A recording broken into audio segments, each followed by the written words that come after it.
Rádio Camélia. Uma rádio educativa.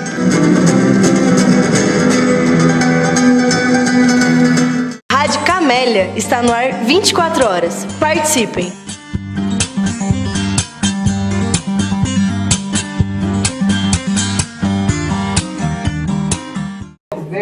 O que você tem para falar para nós sobre a questão da cultura, a questão cultural?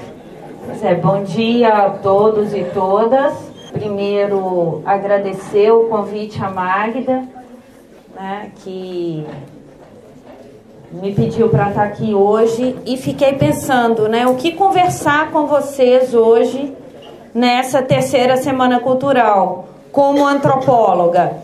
E a primeira coisa que me ocorreu foi a gente começar a pensar um pouquinho na ideia de cultura. A gente fala em Semana Cultural e parece que cultura é uma ideia óbvia, né? Todos vocês sabem o que é cultura e a gente não para pensar qual é a noção de cultura com a qual a gente está trabalhando e que vai influenciar diretamente a maneira como a Semana Cultural e os eventos culturais vão ser construídos, né? E a gente pode pensar que a gente tem duas noções de cultura que estão presentes o tempo todo quando a gente fala de cultura. A primeira é o de uma cultura unitária, uma cultura de elite. Então, uma das noções de cultura que a gente tem é quando você fala, aquela pessoa tem muita cultura. Em geral, quando você está falando isso, né, você está se referindo a uma formação oficial na área, né? A uma formação de elite. Se você diz que alguma pessoa é muito culta ou tem muita cultura, normalmente você tem referência a uma cultura legitimada, que é uma cultura que se adquire em espaços de elite, que implica, por exemplo, em viagens para determinadas regiões do mundo. Se você diz que a pessoa é muito viajada, tem muita cultura, você pressupõe alguns lugares para onde ela foi, né? Você pressupõe que ela está indo para espaços que são espaços eurocentrados e não, então, uma pessoa culta, em geral, nesse sentido de cultura unificado. Você supõe que é uma pessoa que foi para países da Europa, que conhece museus importantes. Você não pressupõe uma pessoa que viajou pela América Latina, principalmente por países, né, da América Latina que tem um perfil menos eurocentrado, como, por exemplo, Bolívia,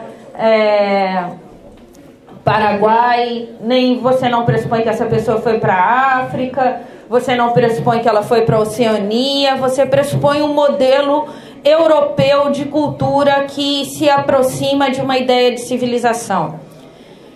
Mas existe uma outra possibilidade de pensar a cultura. E é essa outra possibilidade que a antropologia constrói e que é o que eu trouxe aqui para propor para vocês, uma ampliação dessa ideia de cultura.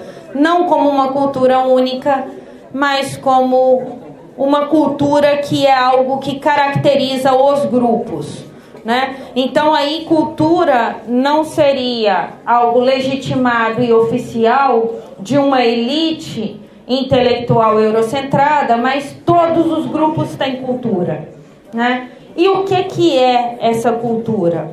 Essa cultura envolve uma série de aspectos que trabalham no seu conjunto, né? A cultura envolve, em geral, uma linguagem, né?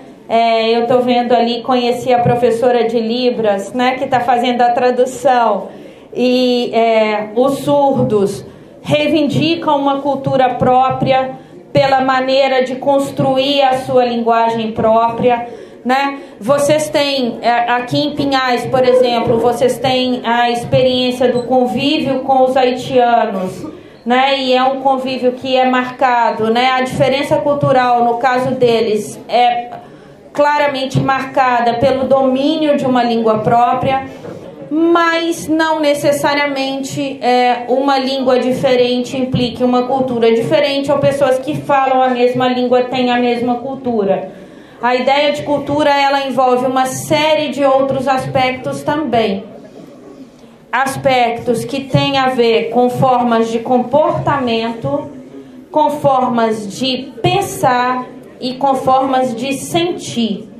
Então, a cultura, nesse sentido mais amplo, ela é uma totalidade, todo grupo tem cultura, que vai se constituir de formas diferentes e vai se manifestar de formas diferentes, né?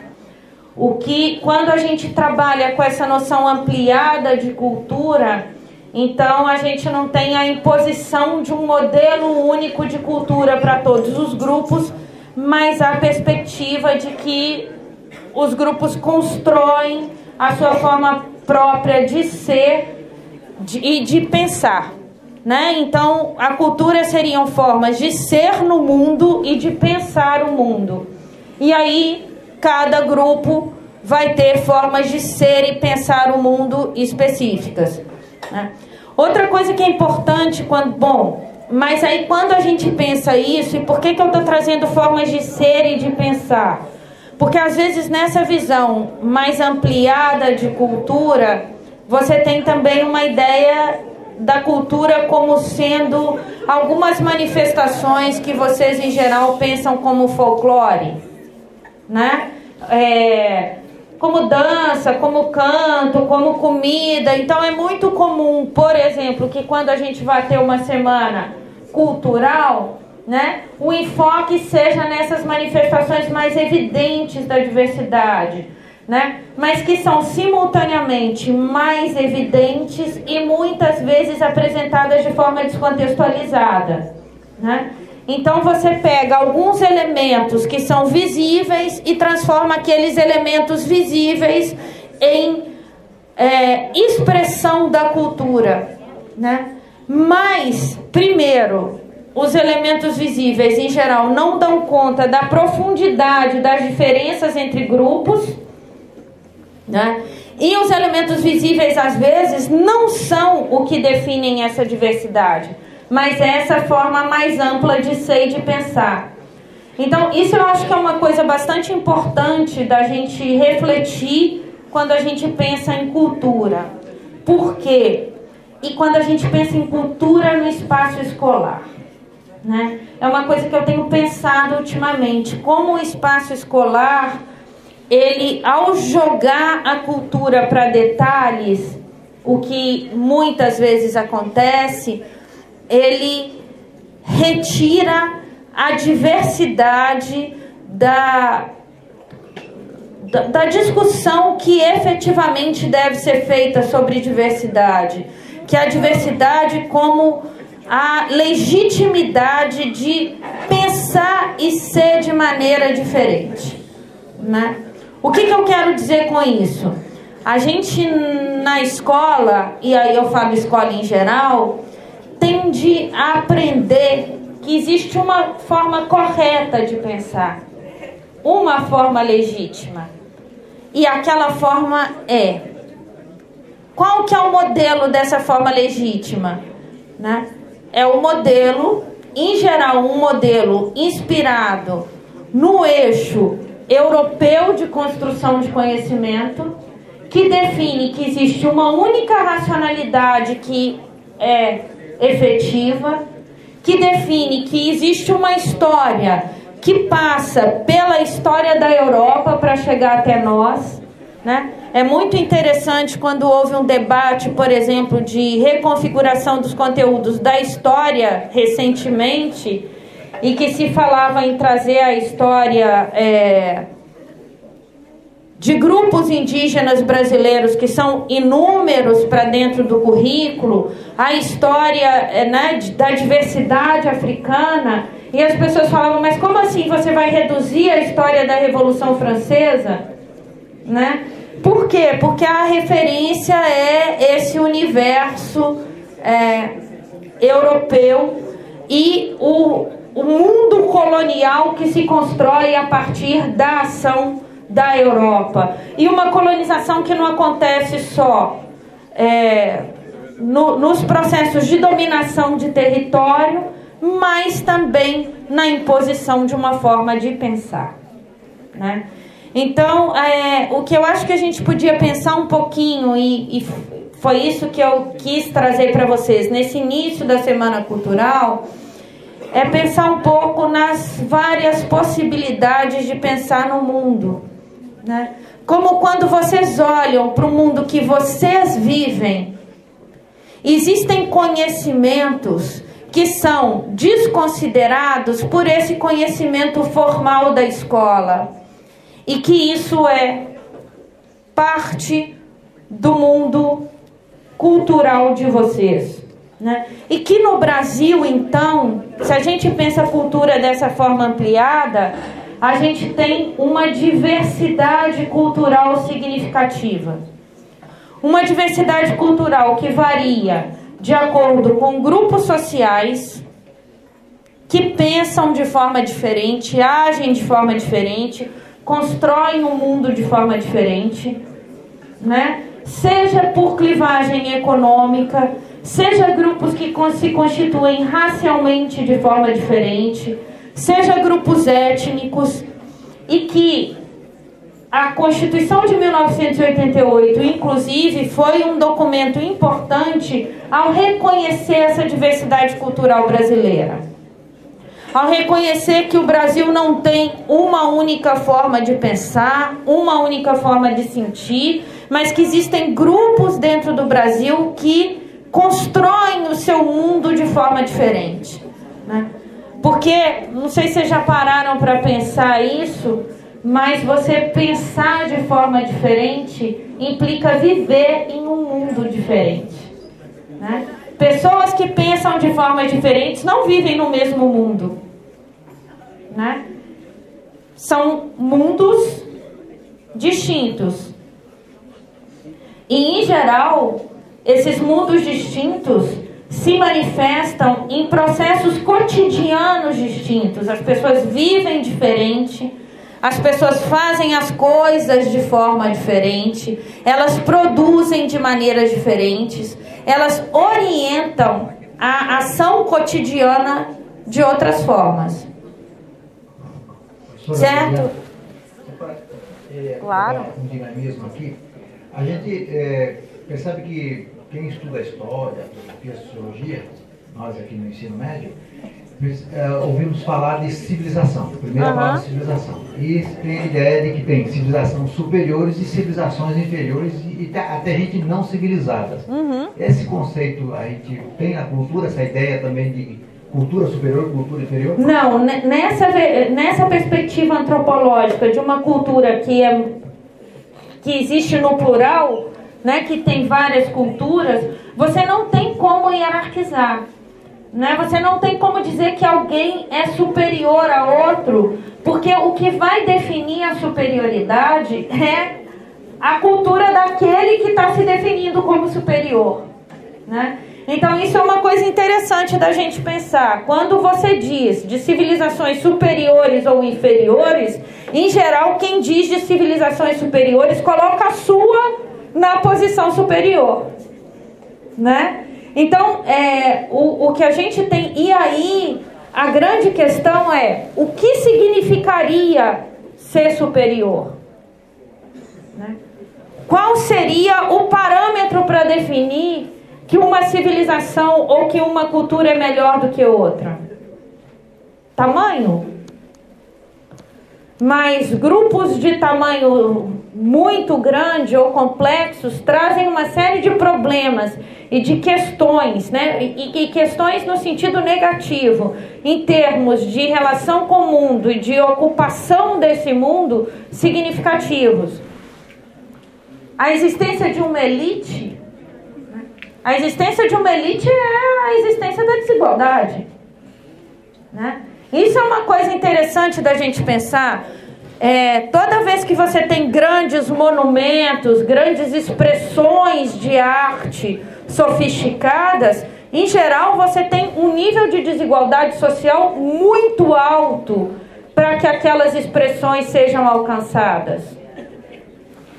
Uma produção escrita, né? Mas por que uma produção escrita seria sinal de superioridade? Se eu tenho outras formas de transmissão de conhecimento que não necessariamente são escritos, né? E aí a questão é pensar, né, que para definir superioridade e inferioridade, você vai ter que definir que valor vai ser considerado para construir essa hierarquia. E aí, grupos diferentes também vão valorizar de forma diferente, né? Então, isso é algo interessante de pensar. Mas o nosso processo colonial é um processo que instaurou algumas ideias como ideias óbvias que não tem nada de óbvias. Por exemplo, que o modelo europeu é o modelo da civilização, né? E que, então, e a gente ouve isso todo dia, que na Europa é bom, né? Aqui não. Então, e aí é uma coisa tão interessante que, por exemplo, aspectos que seriam considerados em outros povos, aspectos problemáticos, quando se referem ao mundo europeu não são, né? Os parâmetros de cuidado de corpo dos europeus são muito diferentes. São conhecidas as histórias de banhos pouco regulares, né? Então o europeu não toma banho todo dia. Inúmeras histórias de quem vai para lá e toma banho todo dia, pelo menos num passado recente, e tinham às vezes as pessoas perguntando se a pessoa era doente, né? Por que isso acontecia? E ninguém fala que isso é um sinal que coloca esses europeus que têm esses hábitos de higiene numa posição de inferioridade. Mas se você vê isso em outros povos, por exemplo, se você tem povos africanos em que não é o uso do sabão que vai fazer a higiene, mas é o uso às vezes de cinza ou de terra, isso é sinal do atraso e o sinal de uma falta de higiene, de cuidado adequado do corpo. Então, eu acho que esse exemplo é um exemplo interessante para a gente pensar até que ponto que são os nossos preconceitos que vão construindo essas hierarquias, que vão definindo a partir de algo que foi imposto para nós de fora. Vamos pensar que a gente, né, é um país que tem uma história colonial, né? E que a partir dessa história colonial vai definir que determinados grupos têm legitimidade para dizer o que é correto ou não e outros grupos não. Eu vou dar um outro exemplo para vocês também, que é um exemplo polêmico, mas que vai mostrar como a gente toma algumas definições que foram impostas nesse processo colonial como sendo definições que definem uma unicidade num país que é marcado pela diversidade, que é quando a gente pensa a questão da religião. Vários de vocês já ouviram falar que não importa a religião da pessoa porque Deus é um só. Deus não é um só. O Deus dos cristãos é um só para os cristãos. Outras religiões têm outros deuses que não são o Deus cristão. Mas esses processos de dominação são tão dados que a gente começa a tomar como óbvio que não é óbvio, certo? As religiões afro-brasileiras não têm o mesmo Deus que a religião cristã. Elas podem ter um Deus, é outro Deus, certo? Religiões orientais têm outro Deus ou outros deuses. Então, esse discurso de que a gente tem como óbvio alguns valores, né? E alguns comportamentos, algumas formas de pensar, não tem nada de óbvio. E aí, eu queria trazer mais um aspecto quando a gente pensa isso. Então, se a gente pensa assim, que cultura não é algo tão óbvio assim, né? E que a gente tem inúmeras possibilidades de pensar cultura e que a gente tem uma diversidade cultural importante no Brasil, né? Se a gente pensa que essa diversidade cultural constitui o país, então isso é algo que eu acho interessante da gente pensar também, que é e que a diversidade cultural não implica em atraso ou em progresso, mas implica em diversidade e não em hierarquia, né? Como o professor estava colocando. Então, eu acho que isso faz a gente pensar como lidar com essa diversidade, né? E qual é a importância dessa diversidade? Quer dizer, por que não vale a pena ser todo mundo igual? Isso é uma questão, né? E uma segunda questão que tem relação com essa é que as elites que controlam o que é definido como sendo adequado ou inadequado a partir de um modelo único de cultura e de civilização, em geral, falam da diversidade como atraso ou como pobreza. Então, quando você vê organizações sociais diferentes e formas de pensar diferentes das formas legitimadas, a gente em geral pensa, isso é superstição, ignorância. Você tem uma organização do espaço diferente, isso é pobreza. E você vai impondo um jeito de ser e de pensar, né? Bom, o que eu ia comentar é que em 1988 a gente teve no movimento da Constituinte e na Constituição um reconhecimento dessa diversidade cultural brasileira. Então é reconhecer que o Brasil é um país que tem a presença de culturas diferentes e que é importante manter essa diversidade. Quer dizer, essa diversidade é algo positivo para a gente, não negativo. É algo que faz com que a gente tenha mais formas de pensar, mais formas de ser, o que amplia o nosso horizonte. Só que para ter diferentes formas de pensar e de ser, as pessoas têm que ter acesso a recursos que permitam a elas manter as formas de pensar e de ser que elas têm. Então, a gente tem, a partir da Constituição de 88, o reconhecimento de direitos de povos específicos a partir dessa diversidade cultural, que vai ser bastante importante. Então, é reconhecer, por exemplo, que comunidades quilombolas, que são, pela definição da própria lei, comunidades com história de ancestralidade negra e que resistem à opressão sofrida. Vamos pensar que o povo negro é um povo que vai ser arrancado da África e trazido para o Brasil para enfrentar situações de exploração e de dominação, e que ele resiste a essas explorações e resiste ao longo da história, no passado e no presente. E você tem várias comunidades quilombolas aí que falam dessa resistência, né?